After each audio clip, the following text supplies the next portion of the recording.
Hello there GCSEers. Today we're going to respond to the last and final question in this practices section of the Christianity part of the course. What is church reconciliation and how do Christians respond to Christian persecution? Now, the key thing, we have seen that most Christians work for the benefit of others, as well as peace across the world. But often this involves looking at different churches and how they can become reconciled to each other. This is a key term we're going to look at, this idea of reconciliation. Now, as we know right from the very beginning, when we looked at this in the belief section, is churches seem to be split into different what's called denominations. You've got Roman Catholics and Anglicans, which include things like the Church of England, then you've got Methodists and Baptists. And often Christians believe that those different groups should be reconciled, should be brought together. Now, reconciliation is when two people, for example, or lots of different people, fall out with each other, and what they would seek is some way of becoming rejoined. Sometimes this involves hard work for others to reconcile their differences. Lots of different groups across the world often try to reconcile their differences. We see it a lot in politics, but it also happens here with Christianity. Now, one such example of Christian reconciliation has happened in Northern Ireland. Here, two groups of Christians disagree with each other for many years. You may well have heard about it. Protestants and Catholics have led to diversity across communities, where Protestants didn't agree with what Catholics said and Catholics didn't agree with what Protestants did. Now, rather than going into the details of what actually happened there, the key thing is that the different communities have sought to strive for reconciliation. Now, what happened was you get different streets of different groups of people. You have Protestant people on one street in different cities, Belfast or Londonderry or Derry or places like that, and get streets of Catholics. And these streets were often, sometimes even had physical barriers, walls that would separate the two different groups of Christians. Now, whilst this is quite an extreme view, this doesn't happen in many places, especially not in the Western world. This did happen not very far from where we live now. Now, what's happened is that those different groups, whilst they were at one point in time, even going to an extreme of killing each other for the sake of what it was that they thought was right, many Christians in those groups decided that what would be the best way of going forward is the groups to become reconciled.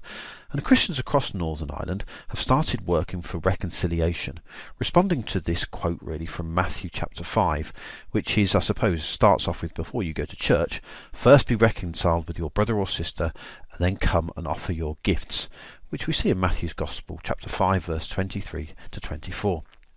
For example, the Corrymeela community, which you're going to learn about a bit more in lessons, was founded in 1965 by a man called Roy Davey, a former chaplain who was affected by the Allied bombing of Dresden at the end of World War II.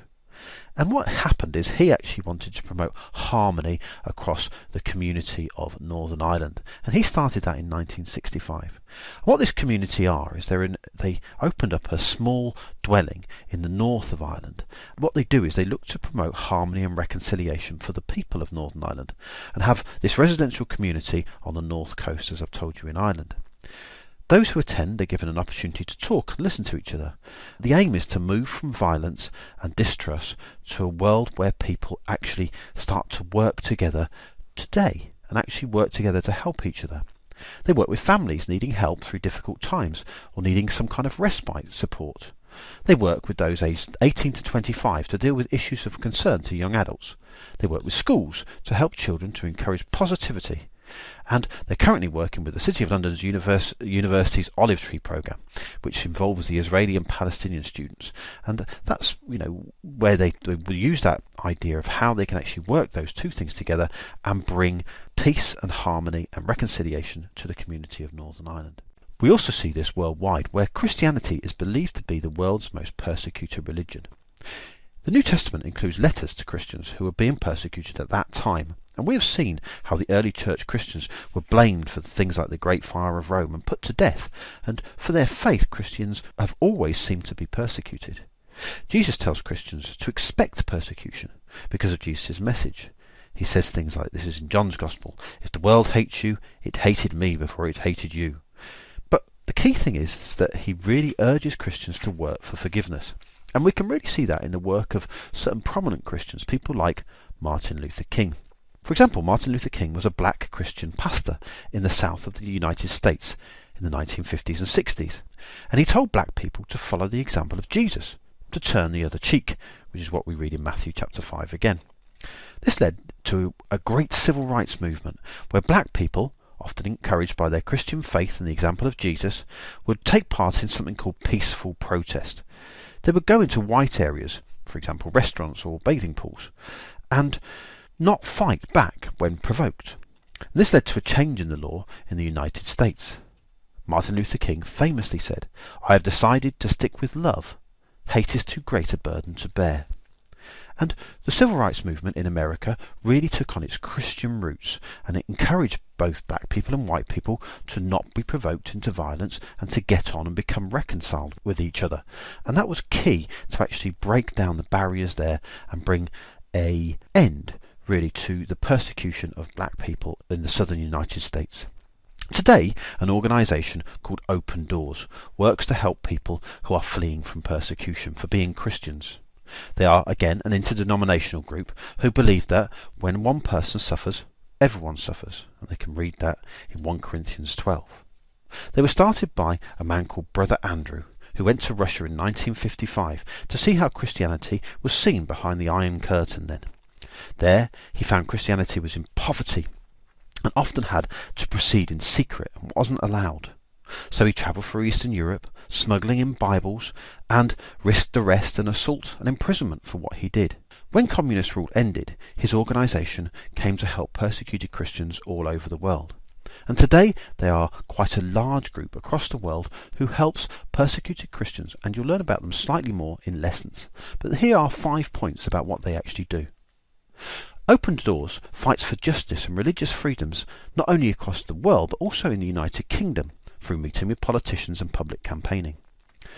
They also, number 2, deliver Bibles for distribution to Christians who often have to practice their faith in secret. In 2014, 3.1 million Bibles were sent and radio broadcasts were increased for Christians in North Korea, for example. Number 3, awareness is raised in churches in the United Kingdom through prayer, fundraising and volunteering support Open Doors programs. Open Doors runs special campaigns of prayer for persecuted Christians in specified countries. Number 4, different forms of training are given to people in these other countries. Men and women receive theological training to become teachers and pastors and to learn how to help people traumatised by persecution. Open Doors offers trauma counselling to enable healing. Literacy and vocational training programs are delivered for women and girls especially, enabling them to gain confidence and find employment. Finally, number 5, practical support is given to those who have fled from violence. For instance, as we saw in our last unit, 3 million Nigerians fled from the territory invaded by Boko Haram. Open Doors help them rebuild their lives, providing food and helping them to find work. Food, medical kits, literacy classes and vocational training were given to refugees and women whose husbands have been killed, and are given means to help them support their families. For instance, one woman was enabled to start a firewood business and then to run a farm for breeding chickens. Christian children forced to flee to other countries are given safe homes, education and healing through counselling. Now, the key thing here is to understand that this persecution is not to be met with violence. Jesus said, you can't fight violence with violence. Certainly through his example of the cross. That's something that Christians believe through their practice. And here we see this in an active way, where Christians across the world are encouraged not to fight back, but to actually lead peaceful protest and use the example of Christians in the way they deal with each other.